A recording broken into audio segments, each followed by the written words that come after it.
Hey, blazertales. Oh, have I got such a good one for you today. Now, this is going to be the first chapter Friday. So I'm going to read the first chapter. Actually, I think I'm going to read two because this is so amazing. But this is Barefoot Dreams of Petraluna by Alda Dobbs. Oh my goodness, this one is so amazing, guys. I will have the link to the book talk and to my blog in the comments, but this is going to be me reading the first couple of chapters. So give me a second. Let me share my screen so you can look at the picture of the book and you can look at the picture of the author, the beautiful author, while I'm reading. So Barefoot Dreams of Petraluna by Alda Dobbs. This is based on a true story of the author's great grandmother. So she talks about that at the end of the book. So the first chapter starts off, it says May 1910, a small village in northern Mexico. The smoking star lit the night sky as women wept, holding their babies close. Men kept quiet while the old and the weak prayed for mercy. It was on that night that all of us huddled under the giant crucifix, the night when everyone but me awaited the end of the world. Everything was assigned to us mistakes, from eclipses to new moons to burnt tamales in a pot. I learned early on that all signs were bad.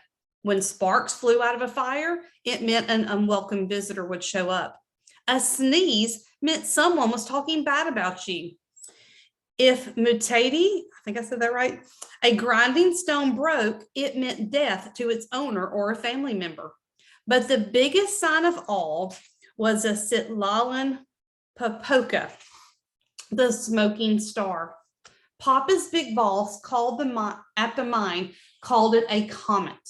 It was some sort of traveling star, he said, one that crossed our sky every so many years. But to people like Papa's boss, that's all it was. But to us mestizas, it was the worst omen possible. The Aztecs, our ancestors, saw smoking stars as an omen announcing the death of a king. We had no kings, only a man who had been president since before Papa was born. Oh, I lost my place. Hang on a second. Oh, there we go. And he had died. I doubted anybody would have missed him. These days, a smoking star meant something different. It meant war or famine. Yet others believed the star would come crashing down upon us, burning our homes and everything in sight. I didn't believe in any of it. There had been plenty of unwelcome visitors to our hut despite calm fires. Tiny babies sneezed all the time. Who could possibly talk bad about them? And I couldn't remember how many matatas I'd broken in my life, but still, we were all kicking.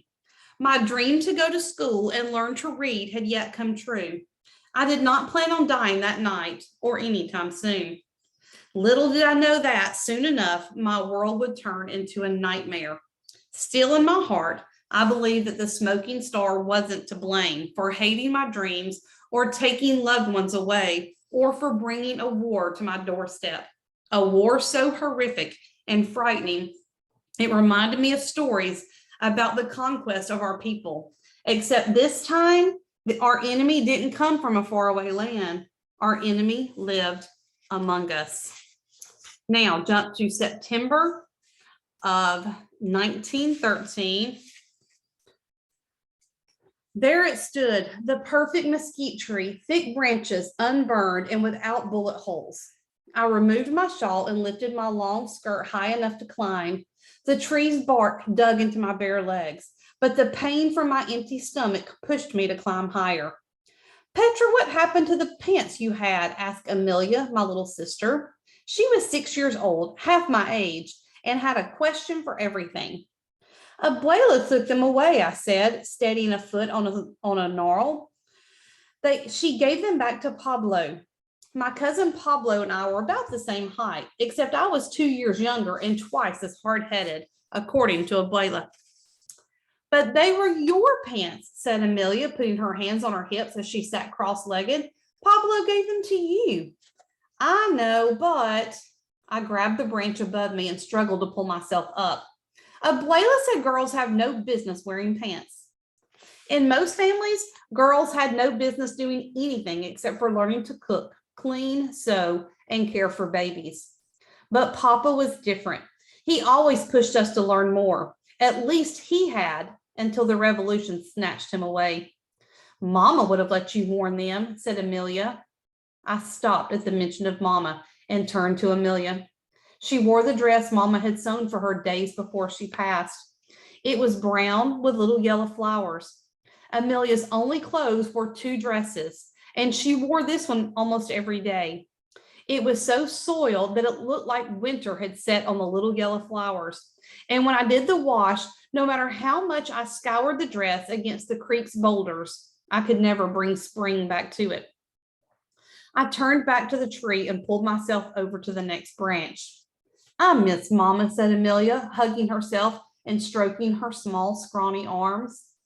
Half of my mouth gave Amelia a smile as I rubbed the sting and redness out of my hands. Do you miss her? Said Amelia. I didn't answer. I couldn't. My heart was still too raw. Instead, I balanced myself to stand to a standing position and grabbed another branch. Mama had passed a few hours after our baby brother, Lucita, was born, almost 11 months to the day. It still hurt too much to speak about her. Petra, be careful. Amelia's dark eyes grew wide and nervous as I jumped from branch to branch, holding my small axe tight. This was her first time coming with me. She had convinced Abuela to let her, claiming she needed to learn what I did.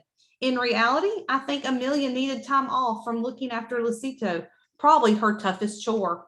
I climbed up the tree as high as I could, found a comfortable spot, and began swinging my axe. It didn't take long to chop off enough wood to take into the village. Almost everyone in the village used coal, but after the mine Papa had worked in shut down, wood became the next best thing. Chopping and selling it was something I had to learn fast after Papa was gone to keep us one step ahead of starvation. Amelia helped me load our donkey with the wood, and I helped her mount it. She immediately wrapped her small arms around the animal's neck. I love you, she said to the donkey. You are so hardworking and always smiling. He's a donkey, Amelia. Donkeys can't smile. Panchito can. Panchito, you named the donkey? It was a strict rule. Don't name the animals. Names create bonds, and bonds tend to break, especially during war. I know Abuela won't like it, but someone as hardworking as Panchito deserves a name, right? Promise me you won't tell her. Promise. The word churned inside my head day and night. 6 months ago, I had made the biggest promise ever when Papa was given the choice to join the Federals or be placed in front of a firing squad. On that day, I had run across town looking for Papa, and when I found him, I knew he had chosen not to join them. Papa stood against the wall blindfolded, his hands tied behind his back. He faced a line of soldiers with rifles aiming at him. All I heard next were my bare feet running across the line of fire toward Papa and my screams, begging to be shot along with him. I held on to Papa as 2 soldiers came to pull me away. I kicked with all of my strength, and over my screams, I heard Papa shouting for them to let me go. But the soldiers didn't stop until Papa said he would join their war. Before Papa was dragged away, I promised to take care of Amelia, Lucito, and our grandmother. Then Abuela. He then swore to return. After a deep sigh, I turned to Amelia. I promise, I said, convincing myself that in a world full of darkness and uncertainty, there was always enough room for one more promise. Oh, I want to keep reading. That book is so amazing. Do not miss Barefoot Dreams of Petraluna. And then when you fall in love with this one, she now has a second book coming out in September. So I cannot wait to read that one. Thank you so much, Miss Dobbs, for making this book for us. Let me get back to our screen for a quick second. Hang on a second. Ooh. Let me stop sharing. Okay, so don't miss this one. And oh, I have a giveaway. I will be giving away, not this one. I cannot part with this one. This is my advanced reader copy that I got, and I can't part with this. I'm hoping one day I get to meet Alda P. Dobbs and get her to autograph this. But I'm going to be giving a hardback copy away in 2 weeks. So I believe it's the 26th of June that I will be giving that away. I'll put the details in the comments. Go to my blog and sign up to win this one. You don't want to miss it. I will see you in the next book talk or into the next First Chapter Friday reading. Bye, guys.